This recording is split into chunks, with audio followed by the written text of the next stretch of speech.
Hello and welcome back, my fellow gamers. This here is DZ Devil Gamer Plays, and in today's episode, we're kind of just going to go over the most exciting news that has come out in the last year. Build 42 is multiplayer announcement has come a large update to Zomboid itself.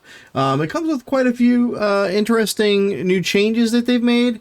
And what I'm going to do today is I'm kind of going to just go over what was included in this new update, what it changes. I'm only going to go over the things that I feel will affect you as a player in the game. So here we go. So multiplayer is out, and if you do plan on playing it, of course, Andy Stone is recommending that you disable debug and mods for now. Ragdoll physics are already disabled, so those will be added later. They're recommending that you play in either co-op or on whitelisted servers only. And recommending also that you don't have any more than 20 slots on your dedicated servers for now. So that means only 20 players at a time is what they're recommending, probably to keep the game from crashing. But let's get down to the nitty gritty. So the new things that they've added is they've improved the target selection when aiming firearms. So now the system prioritizes body parts, making the head the primary target, followed by the spine, the pelvis, and then other limbs. So that's excellent. We like to hear that. They've also changed your inventory object interaction. So like when you're interacting with objects in your own inventory.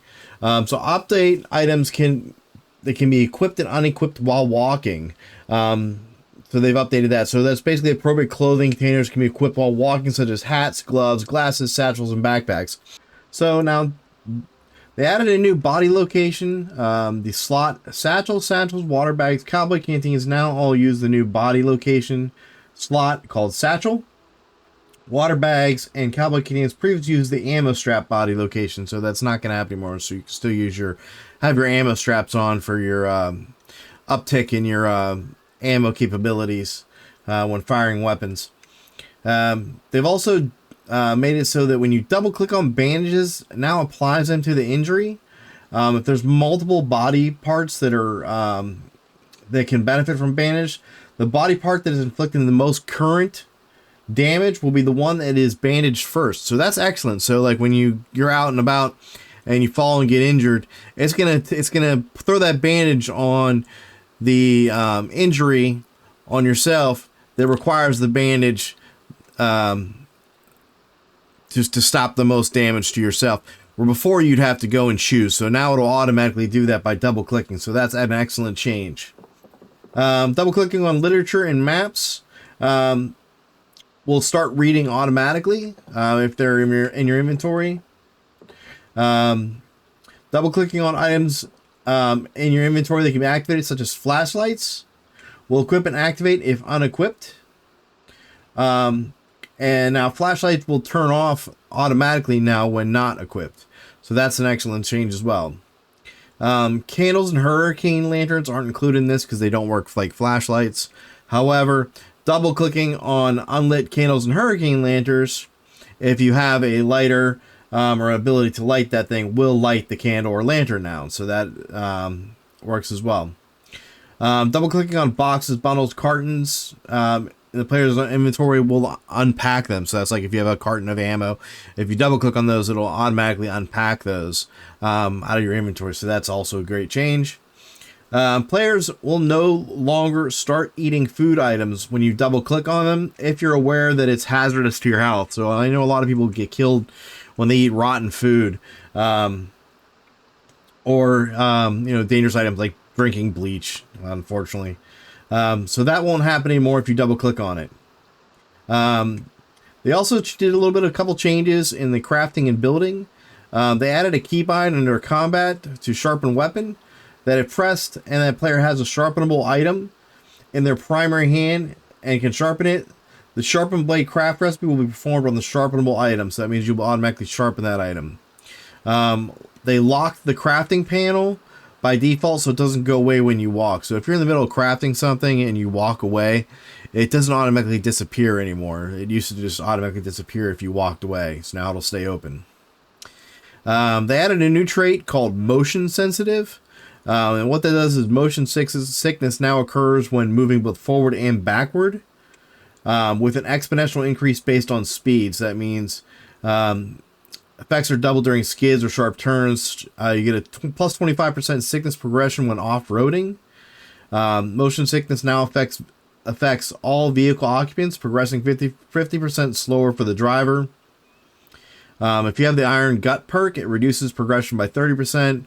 Weak stomach will increase progression by 30%. So if you have both the motion sensitive and weak stomach, you will be in trouble. So motion sensitive replaces poor passenger and is available in both single player and multiplayer with a trait cost of a -4. So that's an interesting addition to as far as the traits. They did make some changes for lighting.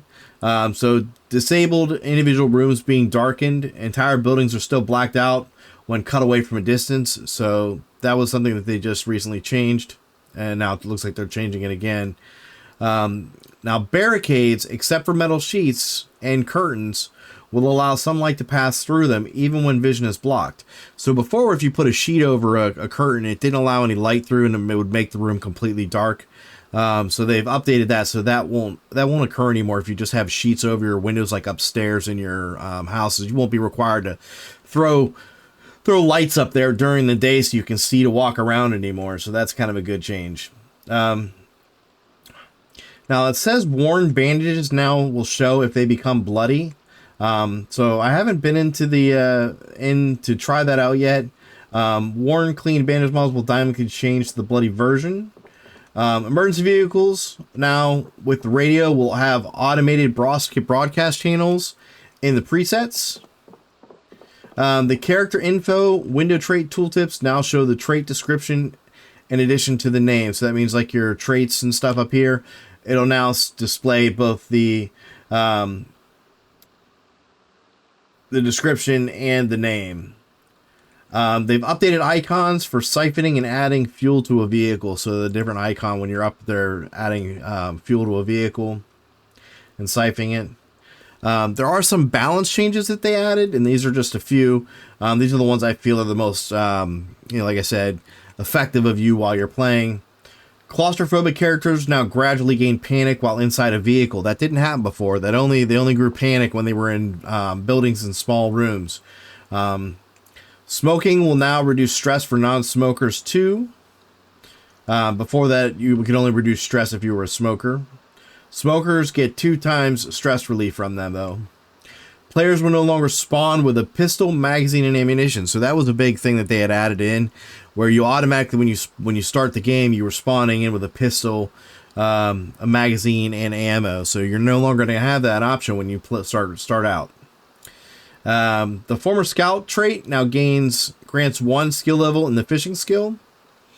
It also provides the make fishing rod, fix fishing rod, and make chum recipes in regards to granting survivalist recipes. So that's a good change if you're going to go with the former scout trait. Chamomile, honey, and mint now boost flu recovery when added to a hot beverage. That didn't happen before, so that's something new. A jar of produce is now going to be fresh for 30 days and can stay fresh for much longer if cooked. So that's excellent. This is a change that I agree with. The large buckets will now be consumed when you build the forge. So before, when you would build the forge, the large bucket would just stay there, and it didn't really make any sense because you don't really need to build more than one forge. So I kind of agree with that. It consuming the bucket. Characters with short-sighted will again spawn with their proper glasses. So when you die now and you have that trait, you will spawn back in with your proper glasses. Before, you would have to go and locate new glasses. Dropping a held item or transferring an item from the ground to the player's hand is now going to be much faster. Favorited bandages or rags can now be cleaned or disinfected. Now before, you had to unfavorite them in order to clean or disinfect them, so that was kind of a good balance change. Ripping and cutting clothing, now recipes take 40% of the time they previously did. The crop farmer and livestock farmer are renamed to farmer and rancher, so that's a name change there. Improved the prioritization evaluation of what body part to bandage. Again, that goes back up to the top where I said it changes it. They added slight discomfort to firefighter jacket and pants. So for those of you that would immediately go to the firehouse and grab that the fire jacket and pants, now there's going to be a slight more discomfort level to that. So you'll have to look out for that if you're doing that. They now added gasoline to a vehicle will take less time, well, then siphoning the same amount of gasoline from a vehicle. Because before what was happening is it would take more time to add the gasoline than it was siphoning. So they restored the possibility of characters spawning with trait of profession related key rings. So like if you're a police officer now, there's a better chance that you'll actually spawn in with a key ring for a police station or something like that. All police vehicles now will have a ham radio. That's an interesting change. The fixes are numerous and will be found. You can find them in the link in the description that'll take you to the link for this update, and it'll list all those the fixes because they were quite numerous. I'm not going to go through all those, but if any of this interests you and you're looking forward to playing some multiplayer as I am, look into checking out some of the servers out there that are available and get out there and play. And as I always say, this is DZ Devil Gamer. Please hit the like and subscribe if you enjoy my video series. I'm still playing on the 42.12, so I can continue on with Mr. Cole Hunter's story. And once all my friends are available, we're going to all start playing on the multiplayer. So we're not quite there yet, but we will be getting there soon. So look forward to those videos coming out soon. And as I always say, play as if you're going to live forever. Later.